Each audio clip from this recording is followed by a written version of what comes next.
আসসালামু আলাইকুম। আমরা যেহেতু আগে একটা পাখির ঠান্ডার কোর্স করে রাখছিলাম, তার জন্য আমাদের এতদিন কোনো সমস্যা হয় নাই। আর এখন যেহেতু অনেক ঠান্ডা পড়ে গেছে, তার কারণে আমাদের কিছু পাখি ঠান্ডা লেগে গেছে। তো হঠাৎ করে দেখতেছি আমাদের কিছু পাখি মারা যাচ্ছে। মানে ২-৩ দিনে আমাদের প্রায় ৪-৫ টা পাখি মারা গেছে। তো এর আগে যেহেতু আমরা একটা ঠান্ডার জন্য কোর্স করে রাখছিলাম, তো তার জন্য আমাদের এতদিন কোনো সমস্যা হচ্ছিল না। আর এখন যেহেতু মারা যাচ্ছে, আবার পাশাপাশি আমাদের ডিমের হারও কমে যাচ্ছে, কারণ যেহেতু শীত অনেক পড়ে গেছে। তো এই ঠান্ডা থেকে পাখিকে কিভাবে বাঁচাবো বা ডিমের হার আবার কিভাবে ফিরে পাবো, তা আজকে আপনাদেরকে পুরো ভিডিওর মাধ্যমে দেখানোর চেষ্টা করবো ইনশাল্লাহ।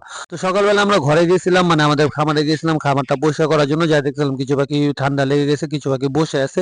তো আমরা আগে জানতাম যে আমাদের পাখি ঠান্ডা লেগে গেলে সর্বপ্রথম কাজ হচ্ছে আমাদের খামারটা পরিষ্কার পরিচ্ছন্ন রাখা, যাতে খামারে কোনো ভাইরাস জড়িত আক্রান্ত না হতে পারে। আর এখানে একটা পাখি মারা গেছে আমাদের, এই যে দেখতেছেন ডিমের পাখিটা।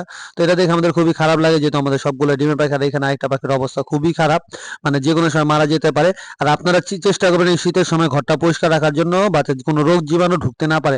আর এখন সবচেয়ে বেশি সমস্যা হচ্ছে, যেমন ঠান্ডা পড়তেছে, এরকম বাতাস ছাড়তেছে, সবচেয়ে খারাপই হচ্ছে বাতাসটা। তো আমাদের ঘরটা পরিষ্কার হয়ে যাওয়ার কারণে আর আমরা খাবার নিয়ে আসতেছিলাম পাখিতে খাবার দেওয়ার জন্য।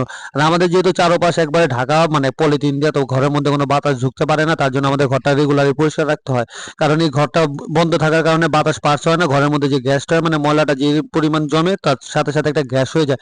আর গ্যাসটা বের করে না দিলে পাখির সমস্যা, মানে চোখ লাল হয়ে যায়, ডিমের হার কমে যায়, পাখি ঠান্ডাও লাগতে পারে। তো আমরা এই জন্য ঘরটা সবসময় পরিষ্কার রাখি। আর এই সকালবেলা খাবার দিয়ে দিছি। এখন আমরা যে ওষুধটা দিব, এটা হচ্ছে এসিএ লিভোভেট। আর এটা যেহেতু আমরা আগে একটা কোর্স করছিলাম, যাতে কোর্সটা বেশি, মানে মানে ডোজটা বেশি না হয়ে যায়, তার জন্য আমরা এটা শুধু সকালবেলা দিতেছি। আমরা এখানে ১৫ লিটার পানিতে ১০ গ্রামের মতো দিচ্ছি, কারণ এর আগে যেহেতু আমরা ওষুধটা দিচ্ছি, আর এটা যেহেতু অনেক হাই ডোজ, তার জন্য আমরা এটা এক বেলায় দিব। আস্তে আস্তে পাখিগুলো সুস্থ হয়ে যাবে। আর আমরা ডোজটা দিব ৩ থেকে ৫ দিনের মতো, মানে ৫ দিনই ডোজটা দিব, যাতে পাখিগুলো ভিতর থেকে ঠান্ডাটা কেটে যায়। আর যেহেতু ঠান্ডাটা অনেক, তার জন্য আমরা বিকালবেলা AD3 ইসেল খাওয়াবো, যাতে এই ওষুধটার সাথে সাথে, যেহেতু পাখি ওষুধটা হলে পাখি দুর্বল হয়ে যায়, যাতে ওর দুর্বলতা কাটানোর জন্য AD3 ইসেল ক্যালপেক্স খাবার। এই যে রাত্রেবেলা দেখছেন আমাদের কিছু পাখি আস্তে আস্তে সুস্থ দিকে দেখতেছি, যেহেতু সকালবেলা ওষুধটা খাওয়াইছি।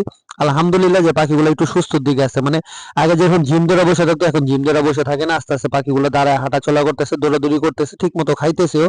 তো আলহামদুলিল্লাহ দেখা যাক, আমরা আশা করতেছি পাখিরা ৩-৪ দিনের মধ্যে সুস্থ হয়ে যাবে। আর এই যে আমরা সন্ধ্যার পরে পাখিগুলোর খাবার দিতেছি, দেখেন পাখিগুলো কি সুন্দর মতো খাইতেছে।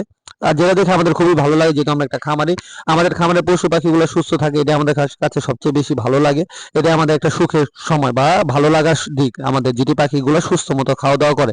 আর আমরা যা দেখতেছি সকালবেলা যে হারে পাখি খাচ্ছিল, আর একটু খাবার বাড়ায় দিছে, কারণ আলহামদুলিল্লাহ পাখিগুলোর ভিতরে হয়তো ঠান্ডার কাজটা করতেছে ওষুধটা, যেহেতু এটা অনেক হাইড্রোস অ্যান্টিবায়োটিক, তার জন্য। আর যদি আপনারা এই ডোজটা আগে না করে থাকেন, তাহলে অবশ্যই এই ডোজটা সকাল সন্ধ্যা করবেন, মানে ২ বেলাই করবেন, যে অন্তত ৫ দিন, তাহলে দেখবেন পাখিগুলো আপনাদের সুস্থ হয়ে গেছে। আর এই যে দেখতেছেন আমরা পানির মধ্যে AD3 ইসেল ক্যালপ্লেক্স জিঙ্ক মিশিয়ে দিতেছি, কারণ এই ওষুধটা খাওয়ার পরে পাখিগুলো দুর্বল হয়ে যায়। আমরা যেহেতু ১৫ থেকে ২০ দিন আগে ডোজটা করছিলাম, তার জন্য আমরা এক বেলা দিতেছি, মানে ওষুধটা এক বেলা ব্যবহার করতেছি, আর আরেক বেলা হচ্ছে AD3 ইসেল ক্যালপ্লেক্সটা খাইতেছি। আপনারা যদি এই ওষুধটা আগে ব্যবহার না করে থাকেন, তাহলে অবশ্যই ২ বেলা ব্যবহার করবেন। আর ওষুধটা শেষ হওয়ার পরে আপনারা AD3 ইসেল ক্যালপ্লেক্স জিঙ্ক মিশিয়ে একসাথে খাওয়া যাবেন, কারণ পাখি তাড়াতাড়ি সুস্থ হয়ে যাবে, তাড়াতাড়ি ডিমেও আগের মতো প্রোডাকশনে চলে আসবে। তো সবাই আমাদের জন্য দোয়া করবেন, আল্লাহ যাতে বরকতময় দান করেন, আমিন। আসসালামু আলাইকুম।